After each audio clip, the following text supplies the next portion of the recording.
Jeanne d'Arc était parvenue à bouter les Anglais hors de France, ce qui au plan personnel ne lui a pas tellement profité, il faut bien le reconnaître, mais enfin elle y était parvenue. Là, c'est vrai que les Anglais, il faut bien le dire, se sont un petit peu boutés eux-mêmes hors de l'Europe, ce qui n'est peut-être pas une très bonne idée pour leur avenir et pour leur destin. Mais on se demande un peu pourquoi François Hollande et d'autres veulent absolument accélérer les choses, pousser les feux pour qu'enfin les Anglais disent ça y est, on est sorti, on sort. Michel Sapin disait il faut que les Anglais comprennent que leur vote n'est pas sans conséquence. Alors c'est un peu bizarre, on a quand même l'impression que ce sont des propos de père Fouettard et qu'il s'agit de punir les Anglais. Pourquoi Pourquoi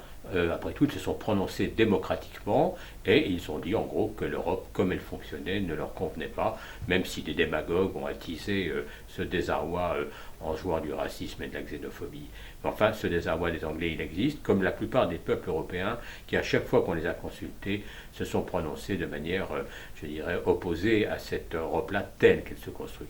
Alors, est-ce que le propos de François Hollande et de quelques autres, dont Matteo Renzi, le Premier ministre italien, n'est pas de décourager d'avance les peuples qui seraient tentés de demander un référendum, de se prononcer, d'avoir enfin l'audace de dire leurs mots dans cette construction européenne dont il faut bien dire qu'elle leur échappe. Sans doute que c'est de cela dont il s'agit.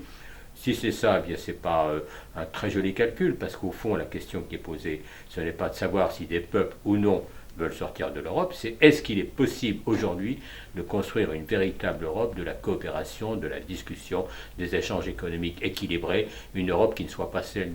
du dumping fiscal et du dumping social, de la concurrence libre et non faussée. C'est cette Europe-là, visiblement, que les dirigeants européens, pour le moment, rechignent à construire.